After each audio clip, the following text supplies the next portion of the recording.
Scooby-Dooby-Doo, where are you in an apocalypse in the future? And now Shaggy and Freddy got some new tattoos and he's got a hipster beard. Ain't that weird? Hi, I'm Andre, I'm a black nerd, and I wanted to talk about this very interesting story that came out recently from DC Comics. So they have decided to do a reboot, a reimagining of some of the classic Hanna-Barbera properties in comic book form. So first off, you got Scooby Apocalypse. This is probably the most different interpretation of the classic characters. Scooby and the gang are completely redesigned. Look at Shaggy. What I love about everyone that's talking about this so far is they keep saying like, well, we don't want to use the term hipster to describe Shaggy, but that's pretty much what he is. I mean, look at that mustache, that beard, those tattoos. I've seen that dude at Whole Foods. You go to Portland, you go to Seattle, you will see that guy. And Fred's got a bunch of tattoos. What, did they just all get tattoos? Like, what happened? But Daphne in this, look at Daphne, man. She looks badass. She's like ready to fight. She's like now the Furiosa of the Mystery Inc. team. And then you got little tiny Velma now. She's all small and she got big old glasses, looking like a freaking Velma version of Maz Kanata, or like a cross between Velma and Edna Mode from The Incredibles. That's all good though. That's all good. And in Scooby, he's all high tech. Looks like he's got an eyeglass monocle, a tech monocle, a tonical, and it puts out little emojis. So now everyone can understand what Scooby's saying. Usually, you walk like this, and I don't know what he's talking about. I just did that on camera, didn't I? Where's my Scooby suit? I gotta pull out the old Scooby suit from back in the day. No, I can't put on the Scooby suit. There's a reason why that thing got retired, but go watch some old videos of Black Nerd Comedy. You'll see me in a Scooby-Doo getup. And it's a unique take on Freddy, Velma, Daphne, Scooby, and Shaggy. So that's interesting. I gotta say that I'm sure there's gonna be a lot of people like, no, my childhood, even though Scooby-Doo's been around since the 60s. But that's the thing about Scooby-Doo. It's such a flat-out, plain Jane type of setup. 4 kids and a dog solve mysteries. Sometimes there's ghosts, sometimes there's monsters. In different interpretations, they've always been guys in suits and you pull the mask off and it's like, oh, you meddling kids. And sometimes it's been actual monsters like Scooby-Doo on Zombie Island. And one of my absolute favorite interpretations of Scooby-Doo was Scooby-Doo Mystery Incorporated. It was the one they did before this current one, this Be Cool Scooby-Doo. Which, that one I really love because it had the typical stuff we see before of people in masks, but then there was this overarching story that was really about, you know, monsters and demons and stuff like that. And then the relationships between the characters, which I think is what's good about a Scooby-Doo comic. You could actually deep dive more into the characters and their relationships, which is what Scooby-Doo's Mystery Incorporated did. They solve mysteries, they fight ghosts and demons, just put them in a completely different type of world where they're still doing that, but now you've got sci-fi and future tech. I'm gonna give it a shot. Speaking of the future, you remember Johnny Quest? You know that dude with Haji and Race Band and all that? Future Quest. Now what's interesting about the Johnny Quest comic is it's actually kind of a crossover. So it's not gonna be Johnny Quest by himself. Space Ghost is in it, the Herculoids are in it, the Galaxy Trio, do you remember this? A Birdman might show up, Frankenstein Jr. and the Impossibles. There's some random characters they're pulling out of the Hanna-Barbera library, and they're, I guess, in some way gonna have them all merged together. And it's really neat because a lot of those characters were actually cool characters, but they were limited in the style of when they were made. You know, like they were very limited animation. That was always the thing about Hanna-Barbera.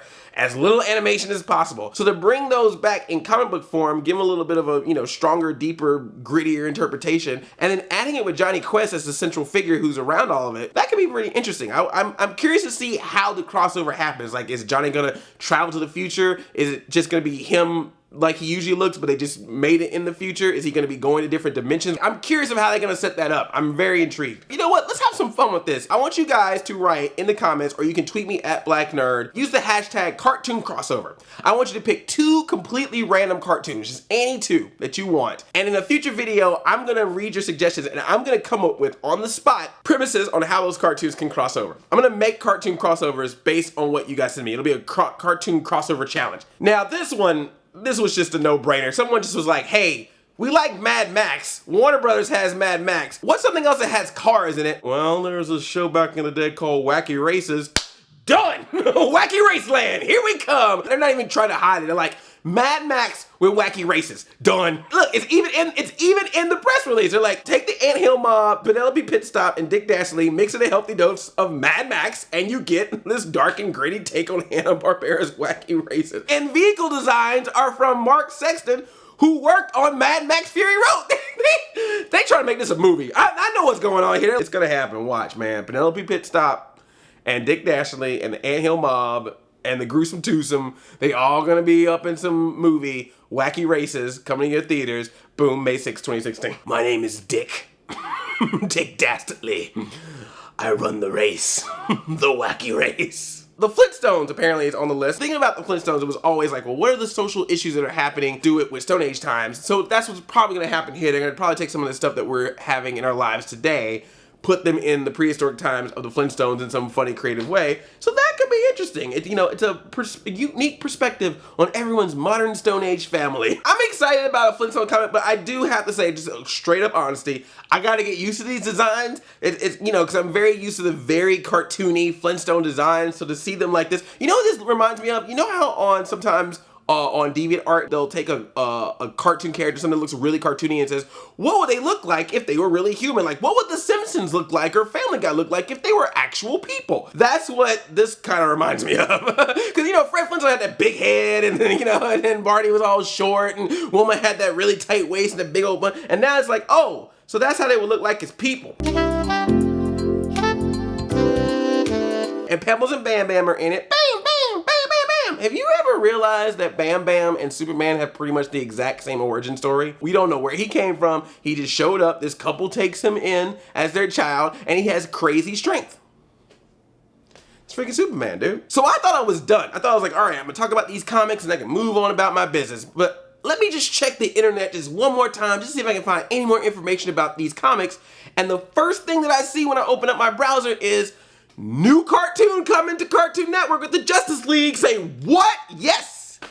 This is obviously a no-brainer. DC is now hitting the movies with Batman v Superman. They're gonna have the Justice League movie soon. So it was only a matter of time before they were like, we gotta make a new Justice League cartoon. So it was announced today that Cartoon Network is gonna get a new Justice League show called Justice League Action. Kevin Conroy, the voice of Batman from Batman the Animated Series, is coming back as Batman for this show. That is great. And they're also bringing back Mark Hamill as the Joker. Yes! Did you hear that, Harley? Hey, Batsy! We're doing it again! So the way they're describing the show is that Batman, Superman, and Wonder Woman are going to be the main focus of the show, of course, duh. And then they're going to have a rotating roster of other members of the Justice League that help them out in various episodes. This is kind of similar to how they did Batman the Brave and the Bold, where Batman was the main character and you usually had a Blue Beetle with them, but then they would always have all these other characters that would pop in so that you can see all the different characters. It's a great way to show off the DC roster. And y'all ain't fooling me. I know exactly what this is. This is test ground right here. You throw in different Justice League members, and if you find out that a bunch of the kids are like, man, we really like this one character, like if Booster Gold all of a sudden becomes a character that everyone loves from this series, you know that's DC going, we can make a movie out of that now. It's like, all right, you're a Marvel, you can make your little trees and raccoons. We got some characters up in DC land. You let us test them out on Cartoon Network, have one of them be popular. And mark my words, 2018, Booster Gold the movie. He'll probably get a movie before Cyborg. You're losing your damn mind, Andre. You're losing your damn mind. I love it. Okay, here's where it gets a little bit tricky. So instead of it being a half-hour show, it's gonna be a half-hour show made up of 2 11-minute episodes. There's another show on Cartoon Network featuring DC characters that is made in that same format. So the question is this gonna be a serious action style Justice League, or are we expecting a wacky comedy like Teen Titans Go? I feel like it might be in the middle. I don't think it's gonna get like super wacky like Teen Titans Go is. But it may not be like Young Justice serious either. So Sam Redisher, who is part of Teen Titans Go, is the executive producer of this thing, but Butch, I hope I say his name right, I'm so sorry. Butch Lukic, who worked on Justice League and Batman Beyond, Alan Burnett, who worked on Batman the Animated Series, and Jim Krieg, who worked on Green Lantern, and I know I'm gonna say I'm wrong. Green Lantern. Apparently I always say Green Lantern. That's my southern side coming out. Green Lantern? You ever watch that Green Lantern? Green Lantern, the animated series, they are the producers on this thing. So you're getting people from those shows coming back. So that's why I kind of feel like this is not gonna be wacky, silly, goofy. The fact that we're getting people from Batman the Animated Series and Justice League to work on this, and the fact that you're getting Kevin Conroy and Mark Hamill back makes me very excited about this. They also said that James Woods is going to be the voice of Lex Luthor, I believe. Yes, James Woods is Lex Luthor. Come on, man. James Woods. Yeah, I'll watch you. I'll give you a shot. Just be Justice League Action, not Justice League Go or Justice League Boom. We got that covered. There's nothing wrong with those shows, but we got that covered. Give us something different. Good enough for the kids and the family to be able to come and watch it and stuff like that. But yo, come on. Y'all know what this is about. You make this cartoon, some toys get made, some toys get sold, everyone's buying the action figure of this character. We ain't got no movie lined up for him, so now we're gonna make a serious PG-13 movie of him, or he's gonna have a show on the CW. I know what you're doing, DC, and that's cool. You do that. You do you. Y'all come strong. That's what's happening right now. Y'all going crazy, putting all your characters out there, doing all this cool stuff, while we sitting around talking about how Marvel CEOs are Trump supporters. Touche, DC. Touche. Y'all play a little tortoise in the hair in this game here. Just like, yep, just buy our time, man. Just buy our time. They gotta slip up at some point, and then whoosh. All right, that was fun. Thanks so much for watching. Don't forget to give me the options of cartoons for the cartoon crossover. Thank you guys so much. I'm loving doing these and loving just having fun and being loose with you guys. Thank you. I Live Like a Play Cousin. I'm Audi 5000 Chain Chomp.